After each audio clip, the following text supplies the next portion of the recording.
faithfully delivering value, exploring great books worldwide. Hi, this is Sally's Book Talk. Today, I'm going to share with you this book, Candide, a philosophical novel by the famous French thinker Voltaire. On November 1st, 1755, around 9:40 a.m., Lisbon, the capital of Portugal, was rocked by a massive earthquake. The quake wiped out most of the city and also caused a dreadful tsunami and huge fires inside. Estimates say that in Lisbon, with around 200,000 people back then, at least 50 to 100,000 lost their lives in the quake. In the 18th century, Europe, especially France, was in the Enlightenment era, which challenged Christian thought that had dominated for 1,000 years. So, when news of the quake spread fast across Europe, it sparked fierce debates in France. Folks were asking if, as Christianity says, God is all-knowing and all-powerful, the very image of love and kindness, and why would he let innocent folks suffer such a massive catastrophe? Were all those tens of thousands in Lisbon just meant to perish? Well, for this issue, a popular Christian view back then said that God is truly good and merciful. God brings down disasters on innocents now, but he's bound to bring good and joy elsewhere at other times. The bottom line is, we just got to accept how things are. The world we've got now is the best it could be. This idea comes from the German thinker Leibniz, and it seems pretty optimistic. But Voltaire, the French Enlightenment guy, stood firmly against it. In 1759, he penned Candide, specifically to lay out his whole argument. Voltaire didn't deny God exists or that he rules the world, but he argued that God's reason for making and running the world wasn't to give us good and joy. So blind optimism doesn't do any good. As an Enlightenment leader, he urged readers to snap out of Christianity's illusions, open their eyes to reality, see the huge pain from the quake, and look at Europe's wars, brutal kings, lawless bandits, cunning merchants, corrupt officials, and African slaves crushed into misery. See how countless innocents suffer in endless calamities. The protagonist of Candide experiences or witnesses all human sufferings and bloody chaos during his wanderings from Europe to South America across the Atlantic. After all this, Candide gradually abandons blind optimism. First, let's explore the novel's plot. Candide is under 100,000 words with 30 chapters and over 30 characters, but focuses on two: the protagonist Candide and his teacher, Pangloss. The name Candide evolved from Latin. It originally means white or pure. Candide is the Baron's adopted son, honest and simple-minded like a blank slate. Hence, folks call him Candide. Pangloss, also in the Baron's household, preaches optimism. God created everything for purpose, nothing without reason. Like, why do we have noses that jut forward? To wear glasses. That's why we have eyes. Why two legs? For stockings. So we have stockings. Why stones? To build castles. So our Baron has a splendid one. Pigs? To be eaten. So we eat pork year-round. Pangloss drills this into Candide, who becomes an optimist. He views the world positively, believing everything's perfect. This echoed Christian authorities. Our world is the best possible. Candide then applies this theory. The Baron's daughter, Cunegonde, is stunning. Candide wonders why such beauty exists. Surely for him to love her. Coincidentally, Cunegonde believes Candide exists to be loved by her. One day, exchanging glances behind the screen, they kiss, only for the furious Baron to kick Candide out. As for Miss Cunegonde, she got a severe beating from her mother. After being banished from the castle, Candide's fate took dramatic turns, with misfortunes piling up one after another. Right away, he got tricked by recruiters into serving in the Bulgarian king's army, enduring brutal training that was basically torture.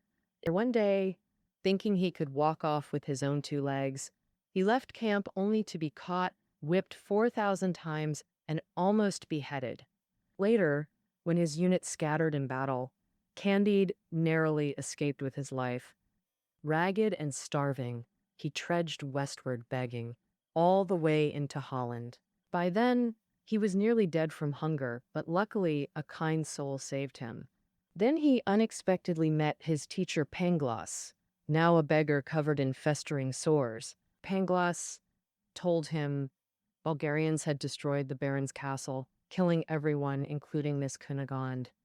Candide was heartbroken. He later helped cure Pangloss, but the teacher lost an eye and ear. They sailed to Lisbon, encountering earthquake and tsunami, people starving and homeless. Some looted, while others committed lewd acts in the chaos.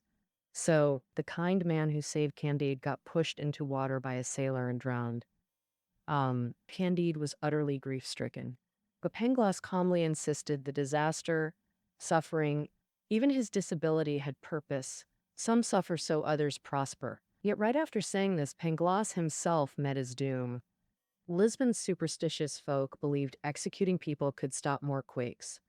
Unfortunately, they chose Pangloss, hanged him, while Candide got beaten badly. Then a mysterious old woman rescued him, tended his wounds, fed him, and took him to a lavish country villa. There, Candide was stunned to find Miss Cunegonde. Turns out Pangloss was wrong. She survived but endured terrible suffering, life's bitterness, her home utterly destroyed. She suffered multiple injuries, a stab wound to the belly, and brutal assault.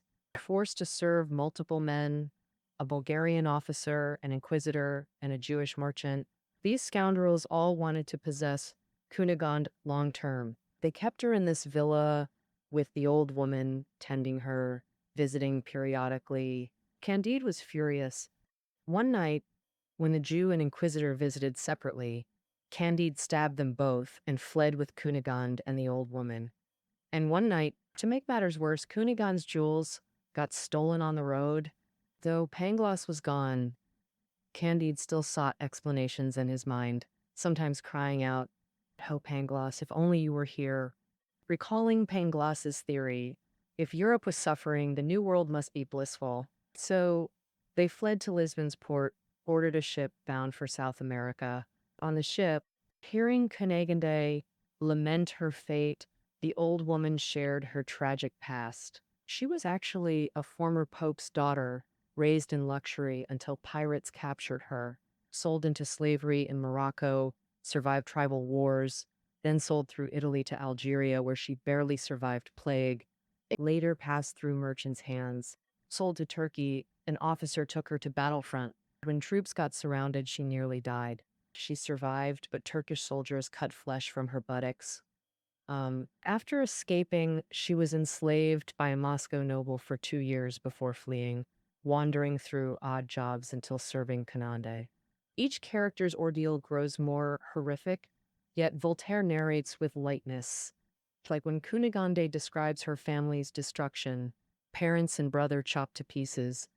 The old woman spoke about being raped almost daily in an incredibly calm tone, like she was talking about something totally ordinary. When the old woman recounted being surrounded by Turkish soldiers, a clergyman in the army advised them not to kill her. The old woman repeated his words verbatim. "Just cut off half a cheek of this lady's buttocks to feast heartily. And if needed, in a few days, there's another feast like this waiting. Your great compassion will move heaven, granting salvation despite this humiliation and pain." Astonishingly, the old woman remembered it so clearly and recounted it so calmly. There's a famous Italian writer named Calvino. In his book, Why Read the Classics, he said, "Brilliance of Candide lies in its narrative pace. A series of misfortunes, punishments, and massacres fly by swiftly from the pages, like a comedy film, piling up disasters with relentless speed." Voltaire aimed for speed. He used lightning-fast, brutal scenes to project a chaotic world, a whirlwind journey of suffering that shook the protagonist's perception. Candide is indeed changing slowly. Let's continue the story. The three arrived in South America, in Buenos Aires, Argentina. Cunegonde was immediately taken by the local governor, who seized her and Candide wanted to buy her back. But because he was wanted for murder, he was chased and had to flee to Paraguay. Hmm. There, he rescued two prostitutes he met by chance, but they betrayed his kindness, leading him into a trap set by native tribes. Luckily, Candide had a clever companion who talked his way into persuading the natives that Candide wasn't an enemy, but a friend. They escaped danger, but Candide lost his beloved again, and his kindness was repaid with betrayal. By now, Candide could be said to have tasted all human suffering. Just as he began to doubt life, an unusual twist occurred. While sailing in a small boat, he and his companion unexpectedly discovered a utopia called El Dorado. And here, everything's the opposite of outside. No earthquakes, tsunamis, or plagues, but sunny skies and beautiful landscapes. No kings imposing heavy taxes or waging wars. Instead, the king and subjects live in harmony. Here, no conflicts over beliefs, simply no churches or prisons. Wealth isn't hoarded by royalty. Gold, silver, diamonds abound. Meals are free. Everyone hospitable. Leaving El Dorado, Candide got over 100 sheep loaded with treasures worth more than all Asian, African, and European monarchs combined. Candide traveled through Germany, Holland, Portugal, all over South America, and all this wandering, he never saw a trace of happiness. Now, ironic, bittersweet, was suddenly compensated in this mythical land, but back in reality, his sheep died, some sick, some starved, until almost none remained. In Suriname, while boarding a ship to Europe, a greedy captain swindled his last two sheep and treasures. This choice brutally mocks Pangloss's best possible world theory that one's suffering guarantees another's happiness. Two events in the final third shatter Candide's optimism completely. First, en route to Suriname, they saw a mutilated black man missing a leg and hand. Candide asked his story. The man said, "My Guinean mother sold me for 10 coins, saying, 'You'll serve white masters, we'll prosper.' But at the Dutch sugar mill, my owner chopped off my limbs on a whim and dumped me here." Seeing this horror and recalling all suffering witnessed, Candide lamented. "Teacher, did you imagine such inhumanity? Enough, I renounce your optimism." The enslaved man added, "After this, they made me convert. Every Sunday priests preach. All people, whatever color, are Adam and Eve's children." The black man listened to the sermon and thought, "Didn't they say we're all brothers?" But how could anyone treat their own brother so cruelly? Here, Voltaire not only criticizes the white slave trade, but also exposes the hypocrisy of the Christian church, expressing his Enlightenment ideals and advocating for broader human equality. Mhm. Next, after the captain stole Candide's treasures, he had to use his last money to board a ship to France. On the way to Bordeaux, he wanted to hire someone to accompany him. Candide believed this person must be as unlucky as him, thinking only those who've suffered greatly can be truly honest. As a result, he hired a poor scholar named Martin. Martin had been deceived, abandoned, persecuted, and robbed, almost sharing Candide's misfortunes. While Candide still hoped to reunite with Cunegonde, Martin had no expectations from life. But unlike Candide and Pangloss, he confronted his fate directly. He said, "I think God really handed the earth to some demon.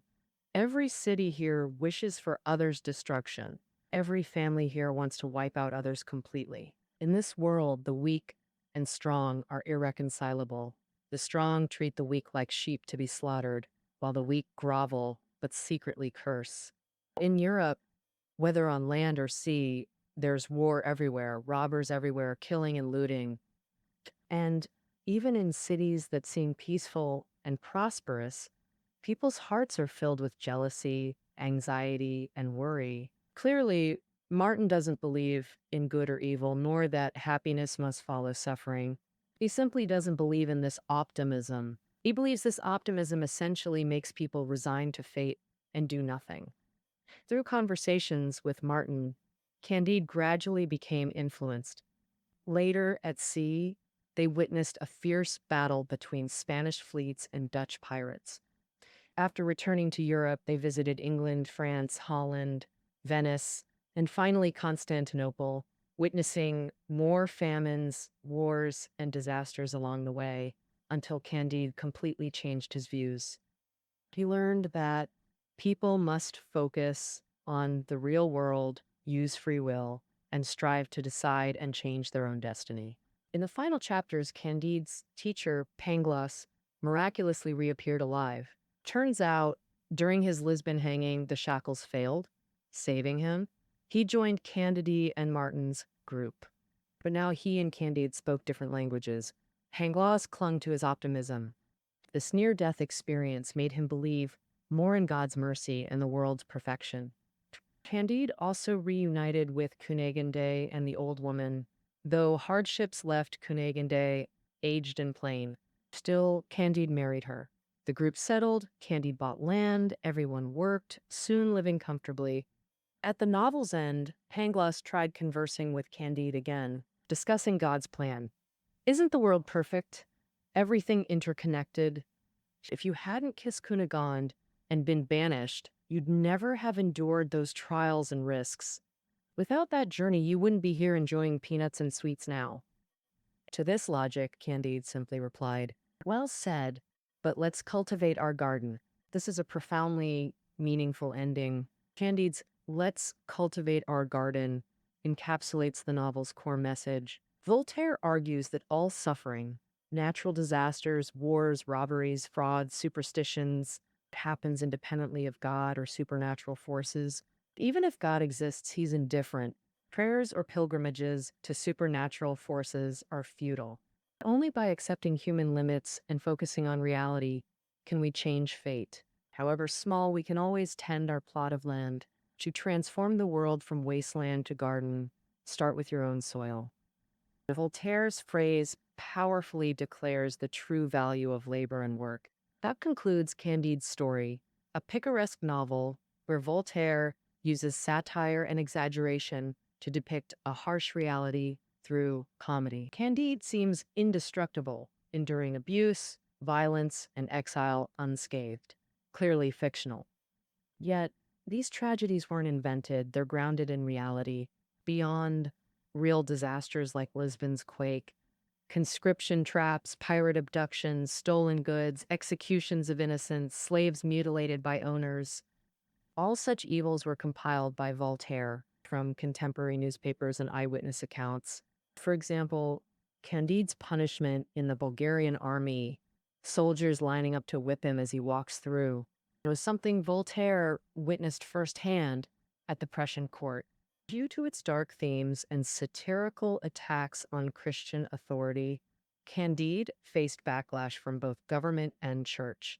Published January 1759, banned in Geneva and Paris by February. Yet, by year's end, it sold 30,000 copies across 20 editions. A true bestseller. Surprisingly, Voltaire himself was an optimist, but a rational one, unlike the novel's blind optimism. Influenced by Greek philosophy, he valued reason, self-reflection, and pragmatic action within human limits. He acknowledged pain and joy coexist. Seeking pleasure and avoiding pain is human instinct. But he stressed facing suffering rationally to live virtuously and enjoy examined happiness. Thus, Voltaire crafted Candide as philosophical fiction, a thinker's journey through hardship toward grounded reality. Despite all the suffering, he found joy in reuniting with Cunegonde, befriending Martin, and through conversations and reflections that brought new philosophical insights about life. Not just Candide, but other characters in the novel constantly engage in deep thinking.